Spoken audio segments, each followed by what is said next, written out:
আসসালামু আলাইকুম। আমি আজকে মুরগির পা ভুনা করেছি। এটা কিভাবে করলে ঘ্রাণটা ও স্বাদ ভালো আসে, এটা খেতে খুব ভালো লাগে, সেটাই আমি আপনাদের সাথে শেয়ার করব। আমি এখানে মাখা মাখা ঝোল রেখে ভুনা করেছি। এখানে আমি 1 কেজি ফার্মের মুরগির পা নিয়েছি। এটা ধুয়ে কুটে পরিষ্কার করে পানি ঝরিয়ে নিয়েছি। এখন আমি এতে হলুদের গুঁড়া, মরিচের গুঁড়া ও লবণ দিয়ে মাখিয়ে এটাকে আমি ভেজে নিব।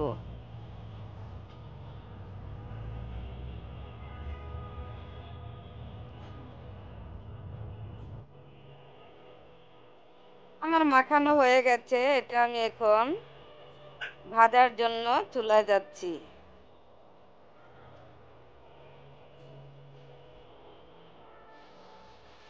আমি এখন এগুলো ভেজে নিচ্ছি।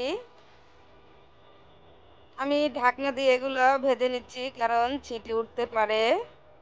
আপনারাও ঢাকনা দিয়ে ভেজে নেবেন। হালকা করে ভেজে নিলেই হবে, যাতে একটা গন্ধ থাকে ওই মুরগির পায়ের, ওটা না আসে।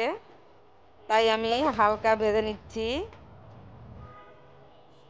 আমি সবগুলো এভাবে করে ভেজে নিচ্ছি। এখন আমি এতে আর কিছু তেল দিয়ে দারচিনি, এলাচ, লং দিয়ে দিব। দিয়ে দিচ্ছি তেজপাতা। দিয়ে আমি সামান্য একটু লাড়িয়ে চাড়িয়ে এতে পেঁয়াজ কুচি দিয়ে দিব। আমি পেঁয়াজ কুচি দিয়ে দিচ্ছি। এটা আমি একটু লাড়িয়ে চাড়িয়ে ভেজে নিব। লালচে হয়ে গেলে আমি এখানে পেঁয়াজ বাটা, আদা রসুন বাটা দিয়ে দিব। আমি 2 টেবিল চামচ পেঁয়াজ বাটা, আদা রসুন বাটা নিয়েছি। জিরা ও গরম মশলা বাটা দিয়ে দিয়েছি। এটা একটু সামান্য একটু তেলে ভেজে নিব আমি, যাতে কাঁচা ভাবটা সরে যায়।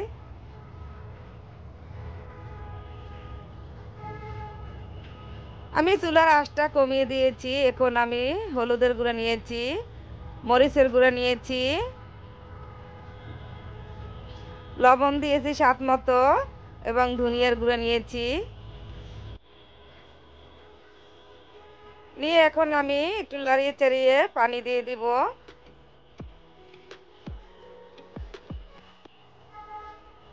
এটা ফুটে ওঠার আগ পর্যন্ত আমি অপেক্ষা করব।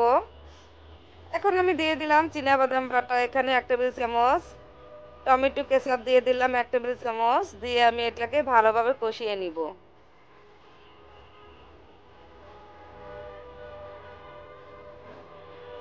এখন আমি কষানো হয়ে গেছে, এতে আমি পাগুলো দিয়ে দিব।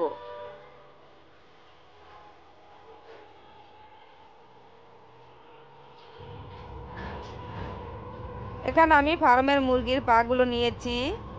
আপনারা চাইলে দেশি মুরগির পাগুলো দিয়েও এভাবে রান্না করতে পারেন, খেতে একই স্বাদই হবে, মজাও হবে।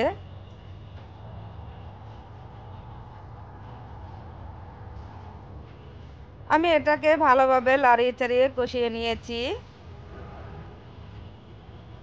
এখন আমি ভালোভাবে রান্না করার জন্য আমি এখানে পর্যাপ্ত পরিমাণ পানি নিয়েছি, যাতে ভালোভাবে সিদ্ধ হয়ে যায়, তরকারিটা ভালোভাবে রান্না করা হয়।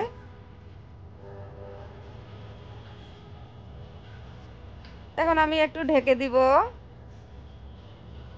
আমার প্রায় হয়ে গেছে। আমি কিছু কাঁচামরিচ দিয়ে দিচ্ছি, আর টালা জিরার গুঁড়া দিয়ে দিচ্ছি এখানে। এখন আমি ঝোলটা গাঢ় করে, আরেকটু গাঢ় করে আমি এটাকে নামিয়ে ফেলবো। আমি এই তরকারি একটু মাখা মাখাই রাখবো, কারণ খেতে এটা ভালো লাগে। বেশি ঝোল রাখলে ভাতও ভালো লাগবে না, তাই আমি মাখা মাখাই রেখেছি। আমার হয়ে গেছে, আমি এখন পরিবেশন করে দেখাচ্ছি। হ্যাঁ, দেখেন, মাসাল্লা দিলে খুবই সুন্দর এবং খেতে অনেক অনেক ভালো হয়েছে। এভাবে সুন্দর সুন্দর রেসিপি দেখতে চাইলে চ্যানেলটি সাবস্ক্রাইব করবেন ও পেজটা ফলো দিয়ে রাখবেন। আবারও দেখা হবে নতুন কোনো রেসিপিতে। এতক্ষণ ভিডিওটি দেখার জন্য আপনাদের সবাইকে ধন্যবাদ। আল্লাহ হাফেজ।